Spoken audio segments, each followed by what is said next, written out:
So our guest speaker has agreed to answer a few questions. Thank you very much for the very stimulating presentation. I'm very interested in the type of questions that you're asking students. So I noticed that with the data one, you're saying it's still very preliminary. Is the science one a little bit more? The science one's pretty well developed, yes. So is it available for teachers? Is it available just in research projects? And do you have any data about how students are thinking about science concepts differently, or is that what you're looking at? I do, and I can pull it up, but everyone will have to look at my horrible desktop. So, probably, where's my little search button? So for the SimSam project, which has been going on for about 5 years now, so it's more well developed, the software is in a state where we're happy to share with individual teachers and talk them through how to use it, but it's not robust enough that we just sort of release. The kinds of analysis we do, I will show 2 papers. So here's one. This is in the Journal of Science and Technology Education. And so this was sort of a deep dive into one student group's work with the software. And we usually approach this, where's my graph? We usually approach this through discourse analysis. So we collect a lot of video of kids working on this. This was a week-long, I think it was a total of 10 hours of this particular group using the software to model the diffusion of smell. And we decided to analyze along 3 dimensions that intersect in ways that we care about. So we looked at their modeling practices. So are they thinking about how do I represent this? Are they thinking about evaluating this with respect to their experiences in the world? Are they revising? Are they empirically testing? Are they using it to predict or explain? So these are things that in the science education literature modeling should involve, and especially these bottom 3 are very difficult. So we look for instances where in their talk do we see evidence of these different practices, and how does that change as they move from drawing to animation to finally simulation. So that's one dimension. Another dimension is looking at their conceptual development. So what are the ideas that they're playing around with? And with this particular group, it was kind of fun. So usually what we see is we called it messing about and then digging in. So they throw a lot of ideas out there. They say, well, I think the smell goes straight to my nose when I suck. And other people say, well, I think it just goes everywhere because sometimes you walk in a room and it already smells. Yeah. So they play around with lots of those kinds of ideas. But then when it comes time to simulate, they have to decide on stuff to put in the simulation, right? And so they start to consolidate these ideas into representations of what they care about. So with this particular group, they started with things like, well, smell goes everywhere. It can vary in strength. Let's see, we perceive it, so there must be some element of brain processing. There were lots of things. And then they consolidated that into this idea of oogtum. So you'll see these they're just playing around with ideas, and then suddenly, boom, this thing called oogtum happens. Oogtum stands for oogies, which was their word for smell, and atom put together. So they want to say they're smell particles that behave like atoms and kind of look like atoms in their representation. And then they used that to represent this particle. And that's what they ended up animating and simulating. And we see this they have to represent in some kind of unit all of these ideas. And so how do they do that? Oh no, I'm out of battery, but that's okay, I can keep talking. So the last thing that was there was this darkness of the shading. Oh, it came back. Yeah, darker is better, so they did amazing. Okay, so the last thing is the darkness of the shading. And so there we're looking for specifically what Russ and colleagues call mechanistic reasoning, or reasoning about mechanism. So are they thinking about the specific entities that make up this scientific system, the way those entities behave, the way they interact with one another? And Russ is right, when they talk about interactions, when they say the particles are colliding and they're moving randomly, then that's really what we want them thinking about. So that's colored more darkly. When they just say things like, well, maybe it's a particle, right? That's colored more lightly because they're just sort of playing around with ideas. They're suggesting things. Or they might say something like, well, I remember walking into a room and the smell was everywhere, so maybe it goes everywhere. So we're looking at this sort of development from early ideas to really deep mechanistic reasoning. And so with this group, we saw this movement down to more advanced modeling practices in 2 cycles, one cycle before simulation and one cycle after simulation. We also saw this deepening, which happened right around when simulation happened. And then we saw this sort of consolidation of conceptual ideas. So that's one example. And then we did this analysis with a whole classroom. Let's see if I have, oh, you get to see the mess of my files here. This one might work. Okay.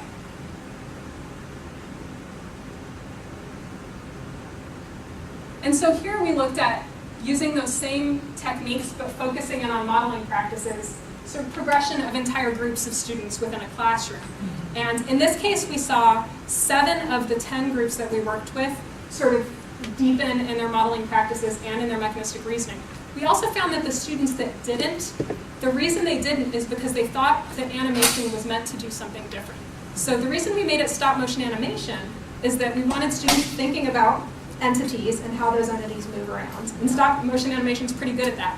But also when I think about animation, I might think about a movie that has a start and an end and scenes. And it turned out that when students took up the animation task as doing scenes rather than doing these entities moving around, they couldn't translate their model into the computational simulation, into the programming language.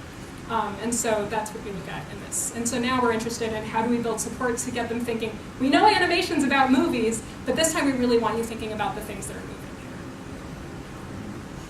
here. I'd say, just thinking, that's a beautiful example of what we were raising in our group today about the learning that's taking place. Sorry.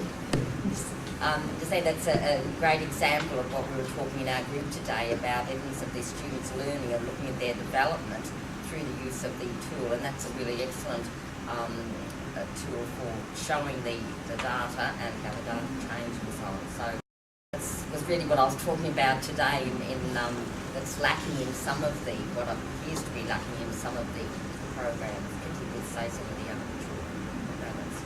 So thank you. Thank you. And we're hoping to do something similar with Data Sketch now that we're getting a better sense of where rather than looking at mechanistic reasoning, we'll be looking at, are they thinking about covariation over time of variables that aren't time, right? So the systemic covariations that happen in these systems. Questions?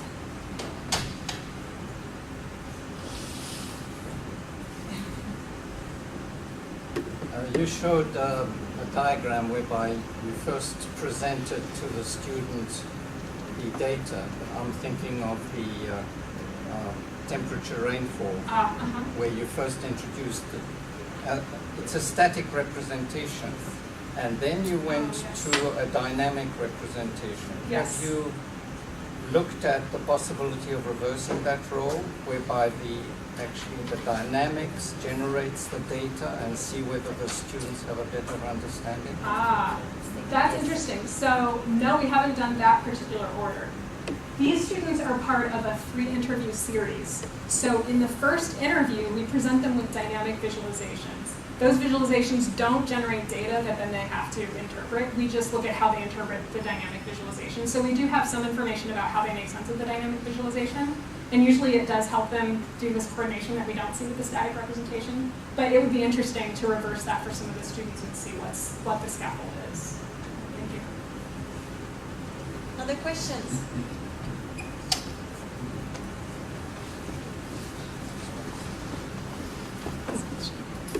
Michelle, would you have any of the code the kids write to show us?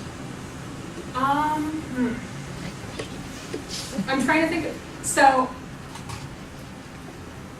well, first of all, when you say code the students write, all of this is menu-based programming. Okay. So I don't have text code to show you. I can show you another dynamic visualization that a different student created. But it was created using these drag and drop menus. So we do not focus on coding in the kind of way that we might think of Python coding or logo coding. I can show that though if you're interested. Yeah, Yes. I can Okay. see it, thanks. Okay. And I'm gonna do a little, I might have to unplug to find it. Let me try this.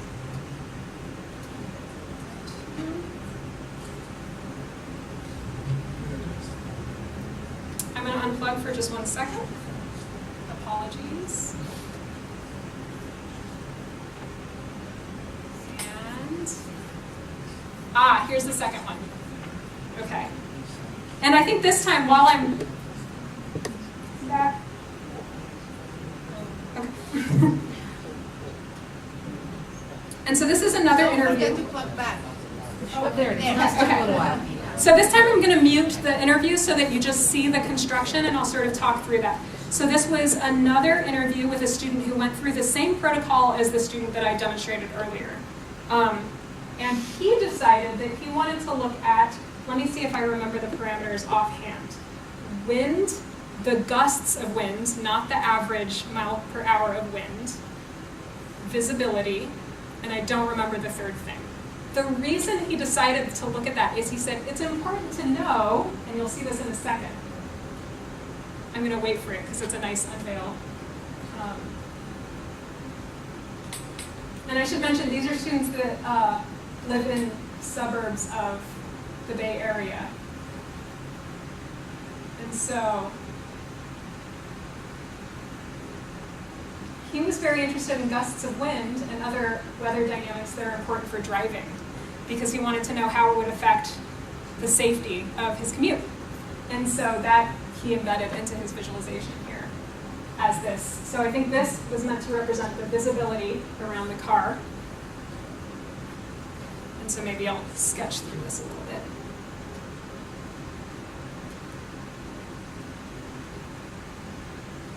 And then he goes to look at these are fresh interviews, so looking at it, I see new things too. He goes back to look at plays it, nothing happens. He has to program it first. He goes to look at the data. He remembers what else he wants to include.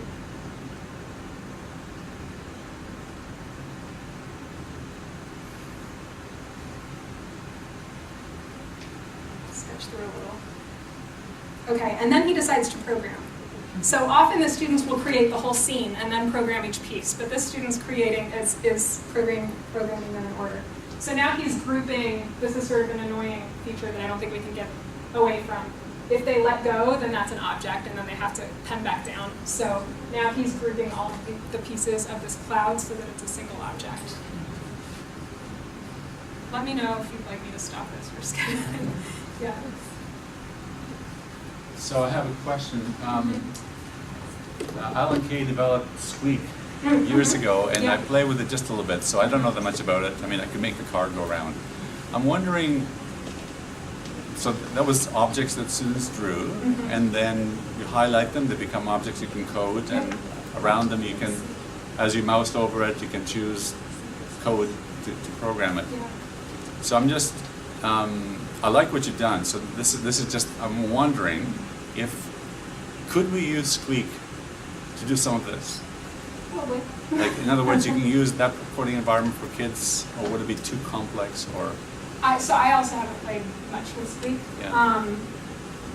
I think, so where we're going with this is making the connection between the data parameters. So we really want kids thinking about what are the data, what are the properties of the object that I want the data to drive, and what are the relationships between the objects. So if there is a way in Squeak to really privilege the data as what's driving the simulation, then we could use it. We're still developing this, and eventually we want a drag and drop interface where you could literally say, well, here are my parameters, this parameter should drive this thing. But yeah, if I didn't have to oversee the development of this, all the better. I'm not committed to our tools.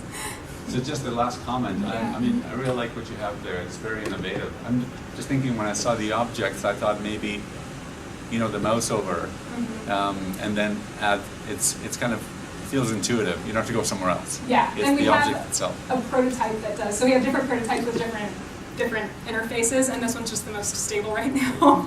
But I like the mouse over, yeah. We also had the other one, the drag and drop. So what would happen is students would select the parameter, drop it over the object, and then that would pop open a menu. So that it was very clear that like when this data changes, here's what I want to change on this object. So we're playing around with, the different interface. In seeing this, it looks like they're clicking on the object and they're relating it to the data column of data. So going back to SimCalc, Oh yeah. it seemed to be more like they're telling the object how to move, how to act. Is that a correct assumption? And if so, how do they do that? Yeah, so if I remember at SimCalc, when they could change, like it was this hot link across the algebraic representation, the graphical representation, and the object itself, where I could tell the object to do something and everything else would change accordingly, or I could tell those things. Here, it's really driven by the data. Yeah. And so I think that's one difference.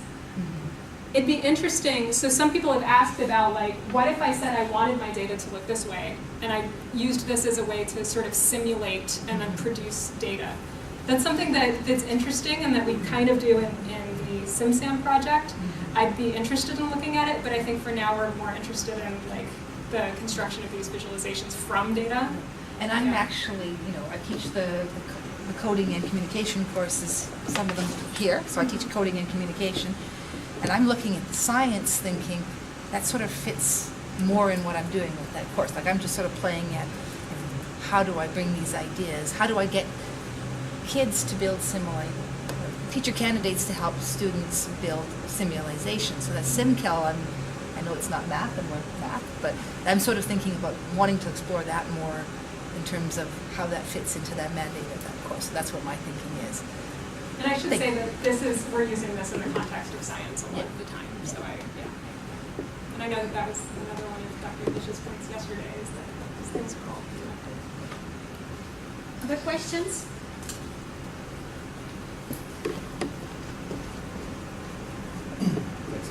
I want to come back to your premise at the beginning of the talk. You talked about computational cultures that we all participate in and live in. And one of the examples you showed was the New York Times and a data visualization that they did. Yeah. So that's not likely to be something that middle school or high school students have seen and interacted with. I wonder what computational cultures you tend to think of when you think of our students and what they're living.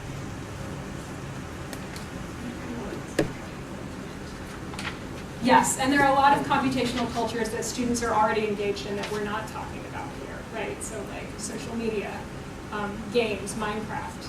I think the computational cultures that I think about in this work that's driving the decisions around what tools to look at are computational cultures that allow students very early on to see themselves as participating in STEM disciplines as they're viewed out in the world. So to the extent that the data visualization in the New York Times article is about climate change and thinking about climate change in the way that scientists think about climate change, and students feeling like I can do that too because I understand how to link data to visuals in a way that's convincing and rhetorical. So I'd say it's this connection to not only what students can do where they are now, but then also being a part of these conversations that are sort of the STEM canon. Other questions? Can you put up your title slide? Yes. So what I really liked about your title slide was this supported expression, refinement, collective knowledge. Because for me, it's not just computational thinking. It's this using computers for students to express themselves, and this is what you showed. So it's what I call expressive tools. It doesn't have to be a piece of text code or block code, but it can be what you just showed, or it can be like Toon Talk. Things that are different, but there are ways in which students are expressing themselves and creating and constructing, which takes us back to constructionism. So I don't know if you want to comment anything on that point, because you didn't really talk about it. You just had it on your title slide. Yeah, part of that is because then I was like, oh, bridges, let's use the bridge metaphor. So I don't know if I mentioned, so Brian Gravel is one of my closest colleagues. He's at Tufts and I collaborated with him. So the lab we ran at Tufts was actually called the Expressive Technologies Lab. So I think we both believe that computation should be understood first and foremost as a form of expression, a representational tool. And to the extent that when we think about math and science and the theoretical frameworks people are adopting, they're moving toward participatory frameworks, right? So doing mathematics means participating in a culture where you can make mathematical contributions. And making contributions is expression. And to the extent that you can contribute something new, that's you taking your experience and your knowledge and expressing it in a way people haven't seen before. So that's driving a lot of this focus on student artifacts and making sure that students' work stays visible. So they don't move to a representation of a molecule once they decide that that's what they want. Their object stays in the center the whole time. Yeah, so that's very much driving. And not just and having this expression, but also in a way that where the mathematics can come to the surface, because they can maybe do it building something, I don't know, or maybe not building, but collaborating in social media or doing things where they are maybe doing something blindly, but not actively, which brings us back to again computational thinking, where they're actually engaged in that thinking process of building an object to think with, and that actually can have, in our case, what we're interested in is that mathematical meaning, and not where the mathematics stays hidden, which can happen, I think, with many software that is around. I realized I had one more thing to add to your question about the student cultures, which is, I think the other component is just this student expressive practices. So students doodle, and so making that a part of what it means to create a data visualization seems like a natural connection that puts this expression forward. So I would say we're hooking into youth culture. It's just not youth computational culture, it's instrumenting youth culture to become computational in ways that map to these disciplines. Any other question? Are we good still for more Yeah. questions? Yeah, as long as It's it's not a really question, just a thought bubble, a stupid thought bubble. But what you've got a tool there that has already been programmed, okay, and it allows quite sophisticated and advanced mathematical content learning to take place. In contrast to where they're actually programming and the maths is coming out, but how sophisticated is their maths learning? Or what I'm saying, is there some competition between the programming and the content developed, the learning that takes place? You know what I mean? I know that I'm expressing myself terribly well, but you've got two layers. You've got your computation, your programming, and you've got the mathematics that's being developed, whether it's geometry or whatever. Whereas with this other one, it's already been programmed, and the students can actually focus on the quite sophisticated statistical reasoning. I think that, yeah, so let me make sure I understand your question or your notice. I've had people ask, so in SimSam, students are creating models of the scientific phenomenon and then checking to see if it works. With DataSketch, the math is already there and the relationships are already there. And really what students are doing is programming a way for those relationships to become visible. And so it sounds like you're asking, are those two things in competition or should one be privileged over the other? Yeah, I'm just wondering, just from the that I've, I said I'm a novice, but just from what I've observed, I'm just wondering, say, whether there is some competition, whether the programming can override some of the learning we want to take place. So if I create a simulation that doesn't reflect or isn't a good reflection of the world, might that mask my ability to interact with a reflection that I'm exists? just wondering, it's just a fuzzy thought bubble at this stage, but perhaps something we might discuss tomorrow. But no, thanks. I just got us thinking, that's for sure. Thank you. Yeah, I feel like that's another question around this landscape. So to what extent is modeling versus extracting information or re-representing information? We still have energy? Yes. I have so much caffeine in me right now. Actually, I would like to stay with the topic. Could you please go back to the predator-prey thing? Yes. Okay. See, I think this is where we have to, we should not dismiss knowing about differential equations and all that stuff, because once you do this, you have to figure out the values for all sliders, right? Yes. And you know that this is a nonlinear system, so there's chaotic behavior. Yep. So in other words, students might never actually stumble upon good values for these parameters. I agree. Yeah. unless they know what these parameters represent. And how do you know what they represent? You have to go back to where this came from and figure out that some of it is rate of growth, some of it is actually rate of consumption of species and its effect on certain species and stuff like that, right? Yes. So in some sense there is very deep mathematics and sophisticated mathematics behind it, which is hidden if you just show this. You see, and I just want to repeat, so students can play for days with this and they'll never get the behavior you want them to get. I think I can even demonstrate that if anyone Yeah, wants I to. mean, because it's sensitive dependent, I mean, it's a nonlinear system, so it's chaotic. Yeah. Thank you. When I open, I completely agree, and I actually have a couple of papers. So I was part of the NetLogo research group, and I have a couple of papers that looked more deeply at, do students understand the mathematical things that are emerging from these simulations? And the answer is, it depends on how much sense they're making of the underlying code. So if we open wolves and sheep, or I think it's wolf sheep, there we go. So this is the simulation. And it's already set up to generate those, oh, actually, if I turn the grass on, this is what I was pointing out earlier, then it's set up to create those dynamics that I had in the video. But, for instance, if I turn the grass off and then hit go, the system is much more sensitive to sort of these random ways in which, so, is it going to survive? Oh, the wolves died, right? So it's like much more sensitive, so we don't get the oscillatory behavior. This is,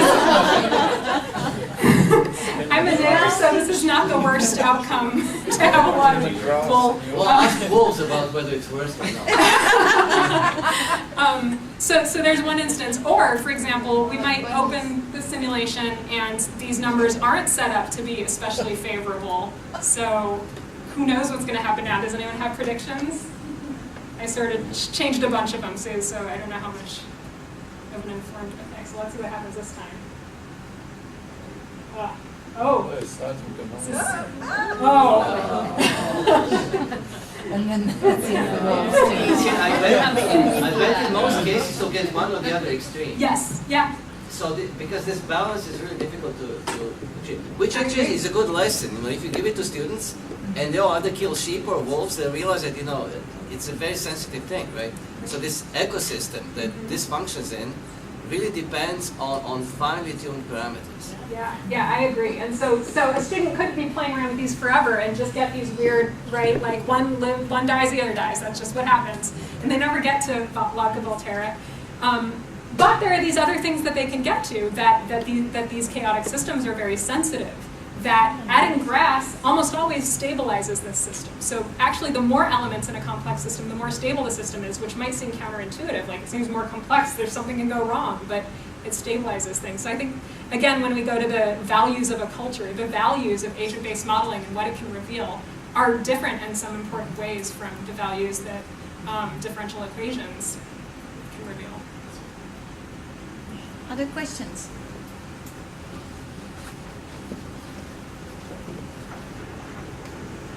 I wanted to ask the culture question earlier, but that's one. So I will ask about the practices that the kids are engaged in when they're working with data sketch. So I'm thinking about, so in Scratch, for example, they have opportunities to remix. Are there similar opportunities with data sketch? Eventually, yes. So that's part of our sort of design core, is that we would like students to, for instance, import another visualization so they can see what is privileged and what is hidden by the different visualizations. Or edit their partner's visualization to privilege something new. So one of the things we're interested in is this more general representational competency around how do we show but also hide things, and how might newspapers show and also hide things. And, yeah. Other questions?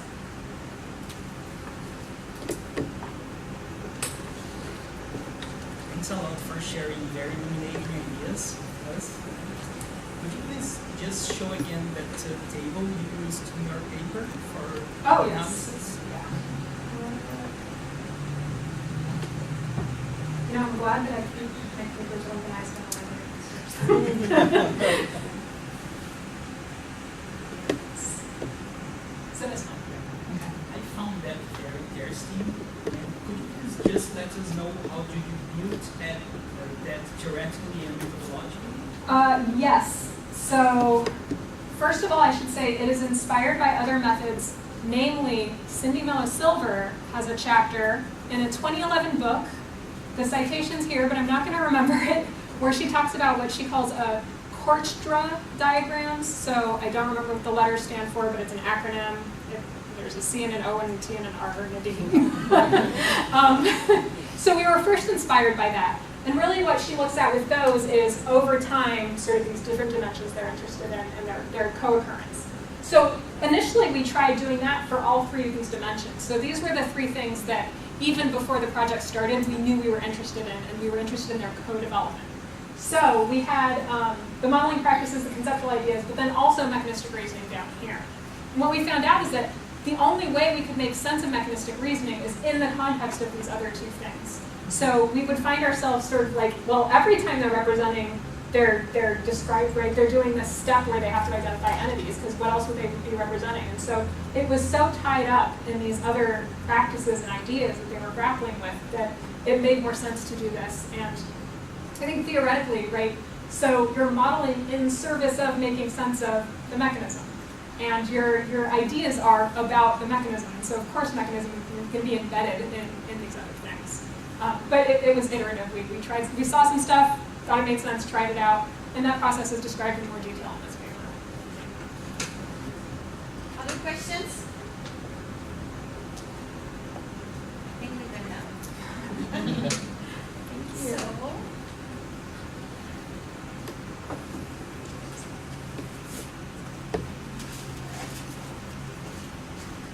So you saw the keynote yesterday from Lean English, so you know what is coming. That's the movie. I didn't see that part. Yeah. Oh, okay. So yeah, we would like to thank you. We're very glad that you persevered through despite the fires, that you made your way to us. And thank you very much for your generosity with all the answers to our numerous questions tonight. And we might have some more after with some more wine and to prompt more discussion. So thank you very much. Thank you.